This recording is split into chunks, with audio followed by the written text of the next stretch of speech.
Hello बच्चों, कैसे हो आप सब। आई एम श्योर कि आप सब अच्छे होंगे। आज हम लोग अपना सेकेंड लेसन पढ़ेंगे जिसका नेम है द फ्रेंडली मंगूस। मंगूस किसको बोलते हैं? नेवले को। और फ्रेंडली का मतलब जिससे हम दोस्ती कर सकते हैं। तो इस कहानी में जो हम लोग लेसन है इसमें एक ऐसी कहानी है जो मंगूस के बारे में। मंगूस जो कि बहुत ही ज़्यादा फ्रेंडली है।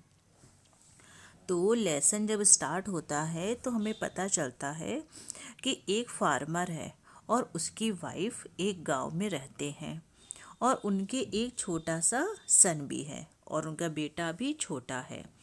वो दोनों ही, जो फार्मर और जो उसकी वाइफ हैं, वो अपने बेटे को बहुत ज़्यादा प्यार करते हैं।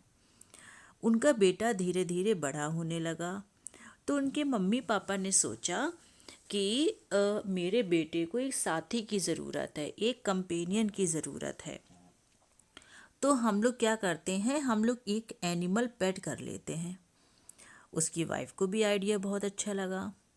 तो शाम को, एक दिन शाम को, फार्मर जो किसान था वो एक नेवले को ले आता है, मंगूस को ले आता है वो। और वो जो मंगूस था वो बड़ा नहीं था, वो बेबी था, छोटा सा बच्चा था नेवले का। उसको ले आता है और अपनी वाइफ से कहता है कि ये जैसे जैसे बड़ा होगा मेरे बेबी भी वैसे वैसे बड़ा होगा, तो ये दोनों ही साथ में बड़े होंगे तो दोनों ही साथ में फ्रेंड बन जाएंगे। अब दोनों ही साथ में बड़े होने लगे। 5 और 6 मंथ में जो न्यूले का बच्चा था वो तो एकदम फुल साइज का हो गया और एक बहुत ही लवली एनिमल बन गया, जिसकी दो छोटी छोटी शाइनिंग ब्लैक आईज थी और एक पूंछ थी जिसमें खूब सारे बाल थे, बुशी टेल थी उसकी। अब जो किसान का बेबी था वो तो अभी इतनी जल्दी बड़ा नहीं हुआ था, वो झूले में ही लेटा रहता था, सोता था और बीच बीच में रोने भी लगता था। एक दिन फार्मर की वाइफ को जाना था मार्केट, तो उसने अपने हस्बैंड से बोला कि मैंने बच्चे को खिला पिला दिया है और उसको झूले पे सुला दिया है और तुम इसकी केयर करना। और वो बास्केट उठाती है और वो बाजार की तरफ जाने लगती है और बेबी उसका झूले में सो रहा था। तो फार्मर बोलता है तुम परेशान मत हो, तुम जाओ, मैं ध्यान रखूंगा बेबी का।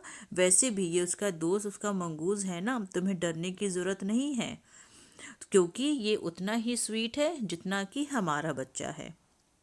तो उसकी वाइफ ने कहा नहीं ठीक है, लेकिन फिर भी तुम इसका ध्यान रखना। और क्योंकि वो बिल्कुल भी अपने बच्चे को उस नेवले के साथ अकेले छोड़ना नहीं चाहती थी। उसके बाद वो किसान की जो वाइफ थी वो बाजार चली गई और जब वो बाजार से वापस आई उसके पास खूब सारा सामान था। उसी ड्यूरेशन में जब उसकी किसान की वाइफ मार्केट गई थी तो किसान बैठे बैठा बोर हो रहा था। पास ही में उसका खेत था, तो उसने सोचा कि चलो मैं बाहर जाके थोड़ा खेत में जाके देख आऊं कि वहाँ पे क्या चल रहा है। और वहीं पे ना वो कुछ लोगों से बातें भी करने लगा।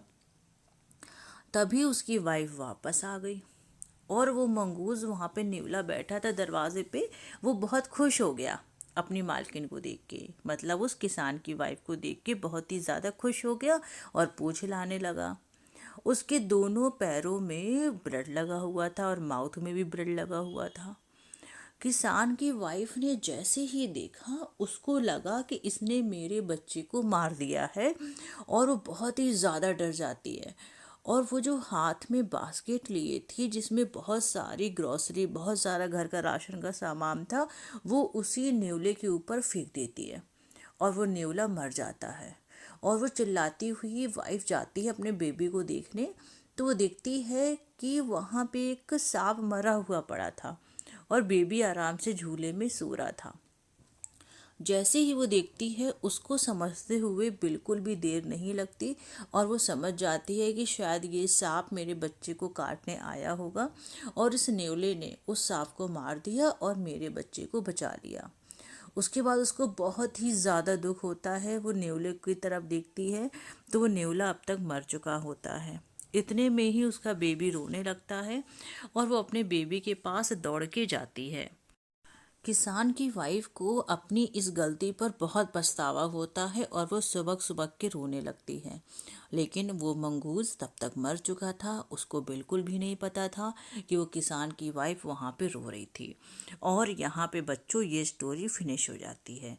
इसीलिए कहा जाता है कि हम जब भी कोई काम करें तो हमें सोच समझकर पूरी इंक्वायरी करके करना चाहिए।